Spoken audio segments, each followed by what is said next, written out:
Hey guys, welcome back to the OpenTK Platformer Tutorial Series. My name is Sil, and in this part we're going to start working on our player collision function. So in this tutorial, I want to make a note here first off to just say that most of my tutorials up to this point have been very much edited, cut. I get rid of all of my breaths, all my mistakes, all my ums, uhs, everything like that, just so that I can pack in as much information as possible into a single video, so that it doesn't have to take as long. However, this has resulted in me not getting videos out fast enough, and a lot of people have expressed their concerns wanting stuff sooner and sooner. So I think the best way to remedy this is to simply go for the regular type of tutorial and try and just do as minimal takes and cuts as possible. And this will result, as you can tell, most likely, in a lot of ums, a lot of mistakes, that kind of stuff. Just a little bit longer and less refined flow of the tutorial. However, I hope that I can get a little bit better at it, and hopefully I will be able to live up to the expectations and whatnot of common or decent video tutorials. So, anyways, just giving you a heads up, if you guys like this format, go ahead and let me know if you guys want me to go back to the other format. I can try and figure something out as far as a release schedule and that kind of thing. But without further ado, we're going to go ahead and get started here. Alright, so as I said in the last tutorial, we're going to be working on the player collision in this part of the tutorial. This handle input sorry, not the handle input function, the resolve collision function. It looks like I actually had some stuff here from writing some stuff. I had recorded a couple of things before, but I hadn't gotten to the editing part, and so it's taken a while to do that. Anyways, so we're going to be working on this resolve collision function, and before I get into that, because it's going to require a little bit of understanding about what we're doing to be able to understand why I'm doing the coding first. I did make a couple different little diagrams here for you, so these took a little bit of time as well.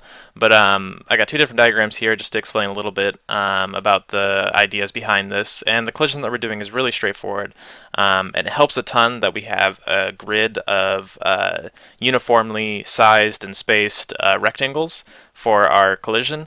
If you want like per pixel, or if you want like special rectangles and that kind of stuff, you can kind of do like a mix between a grid space and a special rectangle to make it good. But if you want all of your rectangles to be special ones, there's oftentimes, unless you want to go into like quad tree optimization, that kind of stuff, there's not really any easy way to like find the rectangles that you need to check collision for without going through every single rectangle in the scene at the moment, and that isn't really viable for a lot of platformers. So a grid-based system works really nicely, really easily.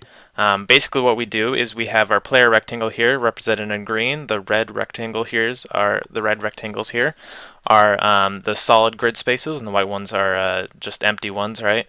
So this is kind of like a wall and a ground space here, right?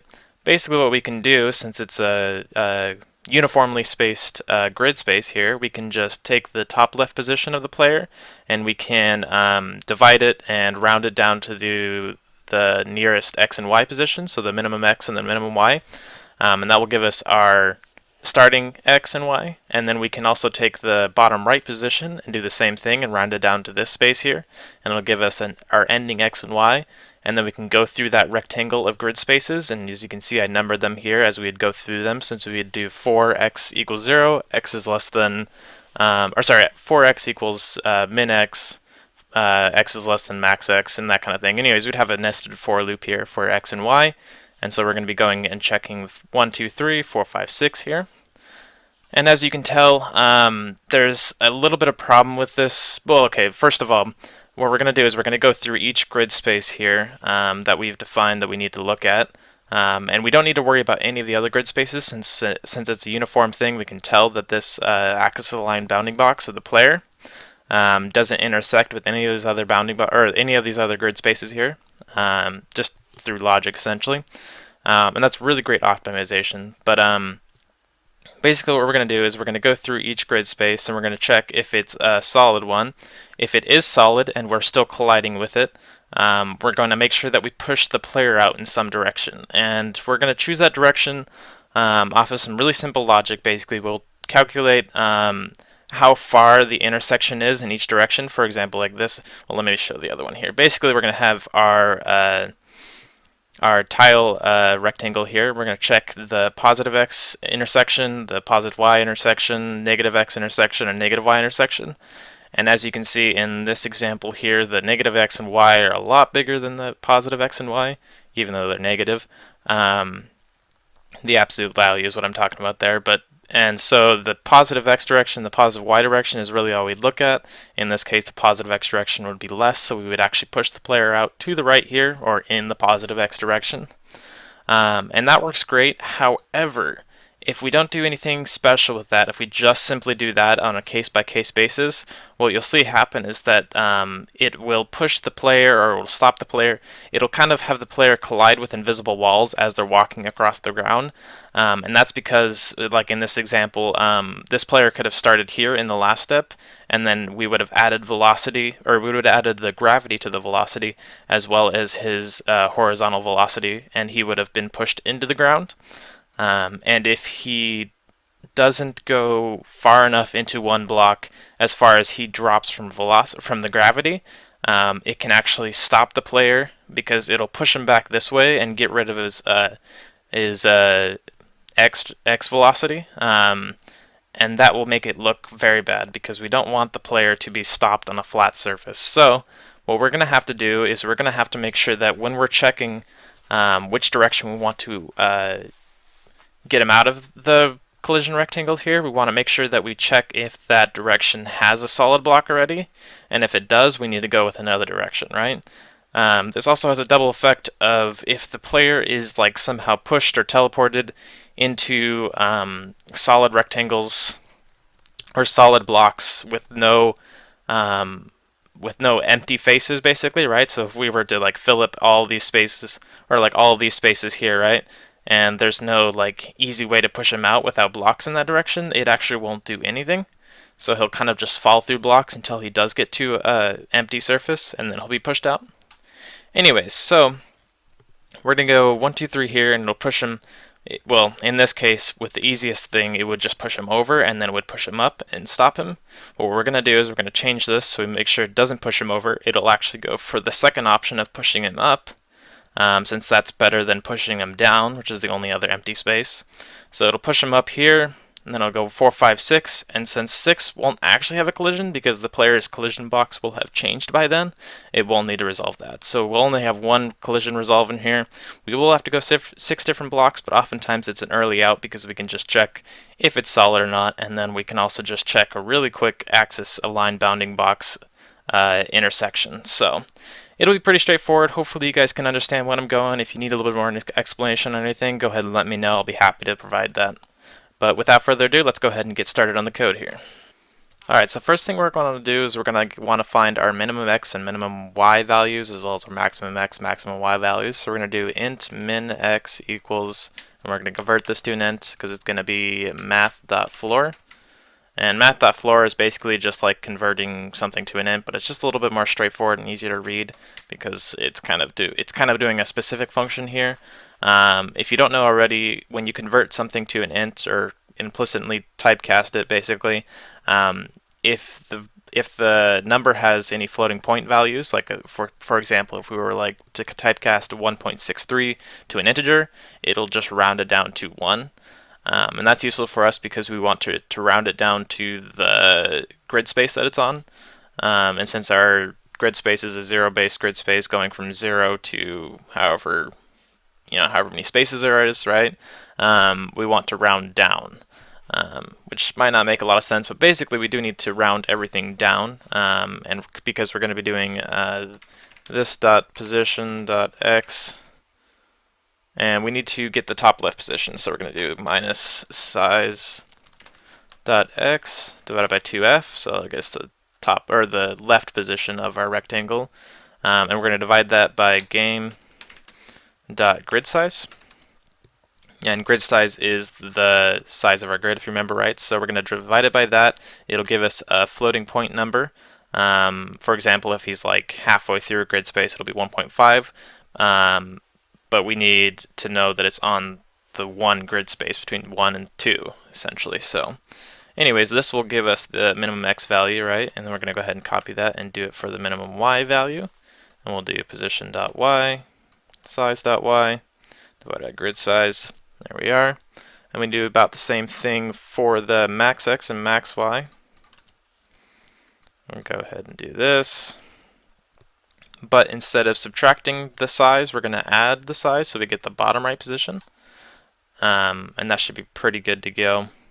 So then we're going to do our for statements, our for loops here. We're going to do for int x equals 0, x is less than, or sorry, x equals min x is less than or equal to max x. Sorry for my typos here, x plus plus. For int y equals min y is less than or equal to max y plus plus. There we are, and that'll loop through all of the blocks between min x and min. Anyways, it'll loop through that rectangle like I was explaining. And then we're going to set up a temporary variable here. We're going to do rectangle f, and we're going to call this block rec, and this will represent the rectangle of the current grid space in question. We're going to do new rectangle f, and we'll do x times game dot grid size, y times game dot grid size, and grid size for the width, and grid size for the height. There we are. And then one thing I actually forgot to do in the last tutorial is we need to somehow get a reference to the level that was loaded in, because currently in this current scope we can't access it at all since it's in the game class here, if I remember right. Yeah, so here's our level variable here. It is, well, it's not public, I suppose, but anyways, we don't even have an access to the game class instance of the games class that was created in the program.cs. So what we need to do is we need to just simply pass the level variable down to our player so that it can know what to collide with. So we're going to go ahead and pass level in here, and we're going to change that function declaration of update to have a level requirement so that we know what to collide with here. And then in the ResolveCollision function, we're going to do relatively the same thing, and we're going to pass it here in the update function. So we're just kind of passing it down there because we'll need that. And then here we're going to do if level, and remember that override we did for the square bracket. Now we can just get the grid space in a current position. We're going to do xy dot is solid. And if it is solid, we also want to make sure that the rectangles, our collision rectangle, still intersects with that block rectangle. So we're going to do this.callRec.intersects with. And we'll do block rec, and that's our quick axis line bounding box collision detection there. So really nice. The rectangle left class already comes with it in OpenTK, or is that? Oh, it's system.drawing has the rectangle class. So really helpful. If you haven't done AABB collision, it's really simple as well. But anyways, I'm going to go ahead and put a region here, and we're going to say. And this is going to be like our actual ResolveCollision code here. Now I have to say, I feel like I haven't really found the best way semantically to do this section of code here. The logic's pretty simple behind it. We need to check each direction, left, right, up, down, for the intersection depth, as well as whether or not the block in that direction is a solid or an empty one. And that also needs to change a little bit depending on our platform blocks, but we'll get to that later. So it's pretty straightforward logic. However, I feel like I haven't found a perfect way of representing that in code and making it most readable. I have a working solution in my example code that I uploaded to my website of the finished, well, fairly finished product that I use as reference. However, it's not wonderful, and I feel like it has a lot of room for improvement. So if you guys have any ideas for a better way of doing that, I'd love to hear that. It helps quite a bit. I do use this kind of code quite often because I do quite a bit of proof of concepts in platforming games, that kind of stuff. So anyways, basically what I'm going to do here is we're going to make a array of floats here, and we're going to call this array depths, and we're going to do size of 4 here since we have 4 directions. And these 4 directions are going to represent the positive x, negative x, positive y, negative y. So basically for the positive x, we're going to do blockRec.right minus callRec.left. And that is our positive x value. If we go look at a diagram here again, you can see that we're taking the right value minus the left value of the player collision rectangle, and that'll get us this vector here. And we'll do about the same thing for the positive y, except for instead of right and left, we'll do top. Sorry, we're going to do bottom. and top. And we're going to copy these two lines and do the negative values. So in order to do that, basically all we have to do is switch around the collision rectangle and the block rectangle. There we are. And we'll go ahead and label these real fast. We'll do positive x, positive y, negative x, negative y. And then we're also going to create we're going to do a point array. And we're going to call this dyers or directions, however you want to do it, equals new point, and we'll also do 4 since we have 4 directions. So positive x value is going to be new point here. It's going to be positive on the x-axis there. And this array is just useful so that we can reuse code. Whoops. We can reuse code when we're doing our loop through all these directions. So positive y value, 0, 1, negative x value, negative y value. Pretty straightforward. Should be able to figure that out. Then what we want to do is we're going to set up a couple variables that we're going to fill in with our for statement. So basically we need to go through all 4 directions. We need to find one that is suitable for us. Basically the one that has the minimum intersection but also doesn't have a block in that direction. So we're going to have our float min variable. This will carry the minimum distance that needs to be pushed. And we're going to set that to float.max value. And if it's still float.max value after this loop, we'll know that we didn't find any directions that weren't solid in that direction, basically. So that's something to keep in mind. And then we're also going to do vector2. We'll do vector2. It'll make it a little bit easier, so we don't have to convert anything. Min direction. And we're going to set that to vector2.0, just a placeholder.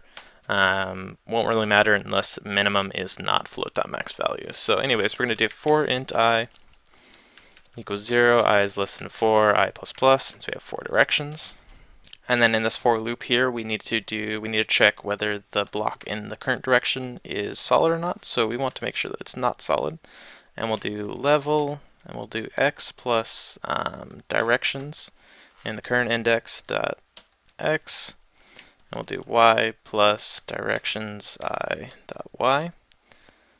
So as you can see, like on our first direction, the 0 direction, it's going to be 1, 0. So we're going to add 1 to the x and 0 to the y. So that's how this helps us out there. If this is not solid, that's what the exclamation here is for. Make sure you add that. If it's not solid and the current depth in that direction is also less than the minimum value currently, then we're going to say min equals depths I. And we're going to do min direction equals new vector2, and we'll do directions I.x, directions I.y. So we're basically just converting the current direction point value into a vector2 value. There we go. And then after this for statement here, if we didn't find one, then minimum will equal float.max value still. And if that's true, we need to actually just skip over the rest of the block of code here. Basically, we just need to disregard this block completely. So if we didn't find a direction to push them out in, we're just going to skip over it and go to the next blocks to see if we can find any others that will work. So we'll just do continue, and that will continue this for statement here. If we did find a direction to push them out of, what we need to do is we need to do this dot position plus equals min direction times minimum. So this is going to push them in the direction that was set here, and this is a normalized vector since it only has values of 1, or only has lengths of 1. So it's going to push them in that direction, that distance that it needs to be pushed out of the block. And then we also want to set his velocities if need be. For example, if he's running into a wall, we push him out in the positive x direction. For example, if he's running left in the negative x direction and he gets pushed out in the positive x direction, we need to actually set his x velocity to 0. But we don't want to do that if he's trying to run away from the wall. Otherwise, he would stick to the wall, which is not what we want. So we're going to do if this dot velocity dot x times min direction dot x is less than 0. We're going to set this dot velocity dot x equals 0. So essentially what we're doing is just checking if the x value of both of these is negative, it'll be positive, or if they're both positive, it'll be positive. Otherwise, they're moving in opposite directions, so we're pushing him either into his running left or we're pushing him into his running right. Basically, it's going to be opposites are the only ones that actually get reset velocity, which makes sense if you just kind of draw that out. And then we're going to do about the same thing for the y value here. We're going to do velocity.y, minimum direction.y, and we'll set that to 0. And what do you know? That should be about it for solid blocks. That is actually just about all we need. We will be adding a few more things here later when we do our input and stuff. And then what I want to do to go and test this out is actually just set the player velocity.x to a positive value here at the beginning. So we'll do this stuff, velocity.x equals, let's do 1f, right? And I think I commented out the gravity in the last video. Go ahead and uncomment that. And then if we go ahead and run this here, we should see the player, and you see that he actually fell through the platform blocks because the platform blocks don't actually have solid flag on them, but everything else is actually pretty good. He fell off the ledge there, landed on the bottom, and kept sliding over. We don't actually have any type of friction across the ground, which we'll be adding later when we have the input for the player, so he can jump around, move around, that kind of stuff. It's kind of part of that. We also have no way of telling what he's colliding with outside of this function here. So we'll need to add a couple flags there to know whether we can jump. So if we're on the ground, we need to know that we are on the ground and that we can jump and everything. But at the moment, this is actually the majority of the collision code. This is kind of the most important part. It's kind of one of those things you need to really debug. I know it's kind of a little bit hard to debug at the moment since we don't have any type of input. You can kind of mess around with the player velocity here. We could do list.velocity.y equals like -4f or something like that. Whoops, forgot a semicolon there. Oh, not quite enough. Let's do like 15. Okay, it's just a little bit hard to see because the window's popping up. But anyways, you can kind of mess around with it, add some input, that kind of stuff. But for now, this is about it. So I'm going to go ahead and wrap up the tutorial here. Hope you guys enjoyed it. Hopefully this video format's working out for you guys. Let me know in the comments, really helps out. And I'll be trying to get these out pretty fast here. So hopefully it'll be a little bit better. Thanks guys, bye.